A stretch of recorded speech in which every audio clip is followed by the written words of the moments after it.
این زمین است و شما نیز در گوشه از این سیاره آبی و خاکی زندگی می کنید. اما آیا می دانید زمین در مقایسه با تمام جهان چقدر کوچک است؟ با مهتاب آغاز می کنیم، زیرا نزدیکترین جسم یا جرم آسمانی به زمین همین مهتاب است و شاید هم فکر کنید که مهتاب خیلی به زمین نزدیک است، اما در واقعیت این طور نیست. فاصله مهتاب از زمین به طور اوسط 384400 کیلومتر می باشد و شما می توانید 30 عدد جسم به بزرگی همین زمین را در بین سیاره زمین و مهتاب جابجا کنید.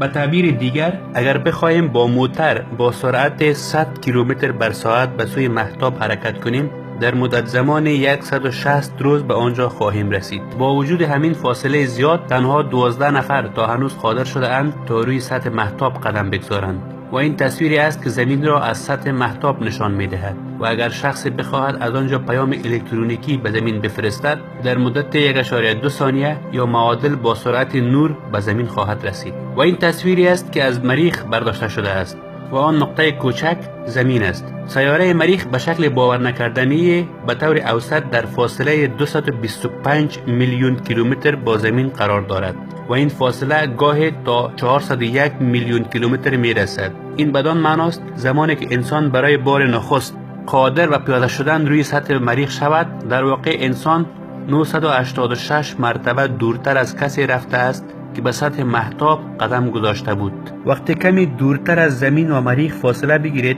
فضاپیمای وویجر 1 یا وویجر 1 را خواهید دید.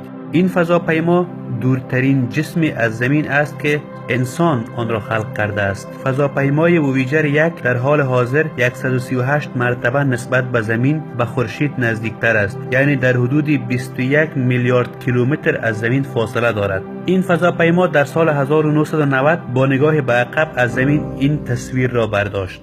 آن نقطه کوچک آبی رنگ زمین است. این تصویر یگانه تصویری نیست که از فاصله های دور از زمین برداشته شده است، ولی نشان دهنده بزرگترین دستاورد تمدن بشر در عرصه کاوشگری فضایی محسوب می شود و هیچ کسی بهتر از کارل سیگن در شرح این تصویر نپرداخته است. چنانچه او گفته است: از این منظر دور افتاده زمین ممکن است هیچ علاقه خاصی را برانگیخته نسازد، اما برای ما فرق می کند. آن نقطه همینجاست، آن نقطه خانه است، آن نقطه ما هستیم.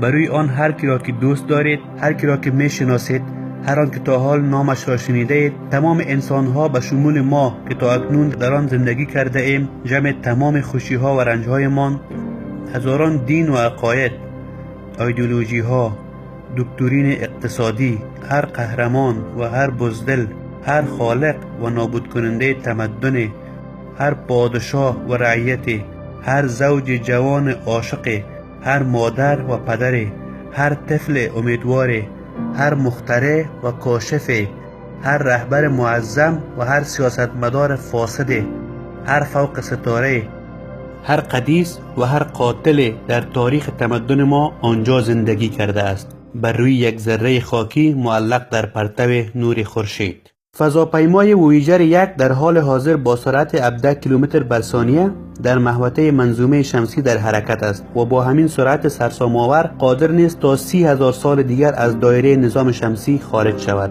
وقتی از منظومه شمسی خارج شوید، معیار اندازه‌گیری نیز تغییر خواهد کرد. از اینکه خارج از نظام شمسی فاصله ها بین اجرام سماوی بسیار زیاد می باشد، دانشمندان هوافضایی برای سهولت کاریشان سال نوری را به کار می برند. یک سال نوری معادل است با 9.461 تریلیون کیلومتر.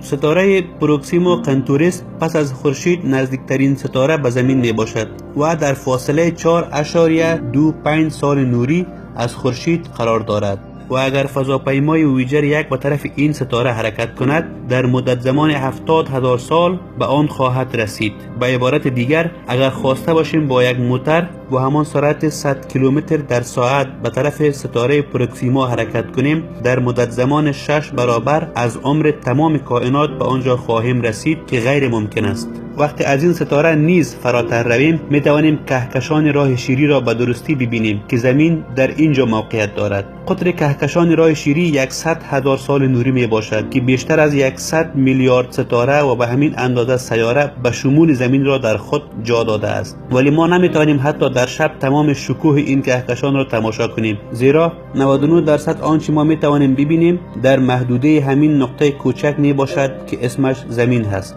وقتی از محدوده کهکشان راه شیری خارج بشویم به گروه محلی یا خوشه کهکشانی محلی می رسیم که بیش از 54 کهکشان دیگر به شمول کهکشان راه شیری را در خود جا داده است و قطر این خوشه 10 میلیون سال نوری می باشد. خوشه کهکشانی محلی همراه با حداقل 100 گروه کهکشانی محلی دیگر در یک فضای به نام ابرخوشه دوشیزه جا گرفتند. قطر این ابرخوشه به 110 میلیون سال نوری می رسد و خوشه کهکشانی محلی ما در اینجا موقعیت دارد. برای اینکه برنامه ما زیاد طولانی می شود، من در همین جا طرح وسط کائنات را متوقف می سازم، ولی این را بدانیم که ابرخوشه کهکشانی ما هنوز عضو کوچکتر از یک نقطه در پیکر کائنات است و حتی اگر عمر انسان ابدی هم می بود قادر نیست تا تمام اجسام ناشناخته شده آسمانی را شناسایی کند. و همه می دانیم که خالق این همه شگفتی های جهان تنها و تنها خداوند قادر و توانا است، چنانچه او در قرآن کریم می فرماید: پس کدام یک از شگفتی های پروردگارتان را انکار می کنید؟